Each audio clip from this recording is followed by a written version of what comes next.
दादी और रोली को पता चला कि आया ही रूही है। तभी दादी ने रूही को निकाला घर से बाहर। ठीक तभी नहार हुआ अपने पैरों पर खड़ा और रूही को रोका घर से बाहर होने। तभी नहार और रूही ने मिलकर दादी और रोली का किया पर्दाफाश। जी हाँ दोस्तों, अब ऐसे में जब दादी और रोली को जब यह पता चलता है कि घर में काम करने वाली आया असल में कोई और नहीं बल्कि रूही ही है, तो दादी का गुस्सा सातवें आसमान पर पहुंच जाता है। वो बिना कुछ सोचे समझे रूही को घर से बाहर निकालने लगती हैं। तभी नहार, जो अब तक व्हीलचेयर पर था, अचानक अपने पैरों पर खड़ा हो जाता है और तेज आवाज में कहता है, रूही घर नहीं जाएगी। ये देखकर पूरा परिवार हैरान रह जाता है और दादी की आंखें फटी की फटी रह जाती हैं और वहीं खड़ी की खड़ी रह जाती हैं। नहार की आवाज सुनते ही रूही रुक जाती है। फिर नहार और रूही मिलकर सभी के सामने दादी और रोली के कारनामों का पर्दाफाश करते हैं। तो दोस्तों, सबसे पहले आप देखेंगे कि जब रोली को पंडित के मुंह से ये बात सुनने को मिलती है कि रूही मरी नहीं है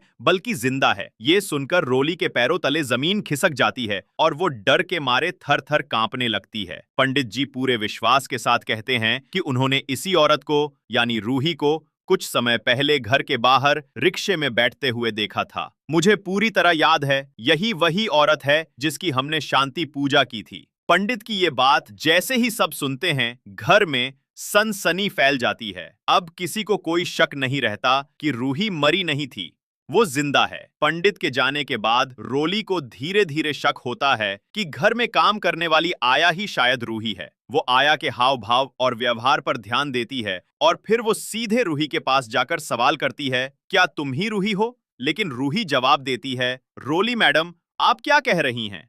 हम तो बस एक आया हैं, आप हम पर ऐसे शक नहीं कर सकती है। तभी रोली कहती कि रूही, अभी तुम्हारे पास समय है कि तुम ये आया बनने का नाटक यहीं पर खत्म कर दो और सभी के सामने अपने असली रूप में आ जाओ। तभी रूही कहती, रोली मैडम, हमारा यही असली रूप है। लेकिन रोली का शक गहरा हो चुका होता है। वो एक झटके में रूही का नकली मेकअप और बाल हटाती है और सबके सामने रूही का असली चेहरा आ जाता है। दादी फिर से गुस्से में आ जाती हैं, लेकिन तभी नहार तेज आवाज में कहता है, बस दादी। उसकी आवाज में वो ताकत थी जो किसी को भी थर्रा दे। सब लोग नहार की ओर देखने लगते हैं। नहार आगे बढ़कर रूही का हाथ पकड़ लेता है और गुस्से में कहता है, मेरी रूही कहीं नहीं जाएंगी।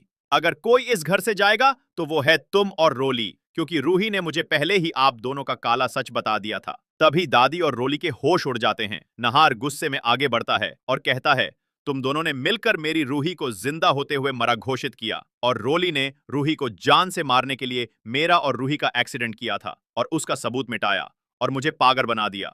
दादी बोलने की कोशिश करती हैं, नहार बेटा, हम तो सिर्फ, लेकिन नहार बीच में रोक देता है, बस बहुत हो गया ड्रामा, अब इस घर में झूठ नहीं चलेगा। रूही अब आगे बढ़ती है और कहती है, मैंने सोचा था कि शायद आप सबको सच्चाई का एहसास हो जाएगा, लेकिन आज मुझे समझ में आ गया है कि कुछ लोग कभी नहीं बदलते। तभी नहार और रूही मिलकर सभी के सामने दादी और रोली का पर्दाफाश करते हैं। तभी दादी और रोली का काला सच जानने के बाद परिवार के सभी लोग दादी और रोली पर गुस्से से आग बबूला हो जाते हैं। तभी जूही कहती है कि दादी और रोली ने मेरी बहन के साथ बहुत गलत किया है। अब दादी और रोली को सजा मिलकर रहेंगी। रोली डर के मारे पसीने पसीने हो चुकी होती है। वो घुटनों पर गिरकर कहती है, रूही, मुझे माफ कर दो, मुझे नहीं पता था कि तुम वापस आ जाओगी। दादी भी झुक जाती हैं और बोलती हैं, बेटा माफ कर दो, हमसे गलती हो गई। लेकिन रूही पीछे हट जाती है और कहती है, माफ करना मेरे बस की बात नहीं रही। जिस दर्द से मैं गुजरी हूं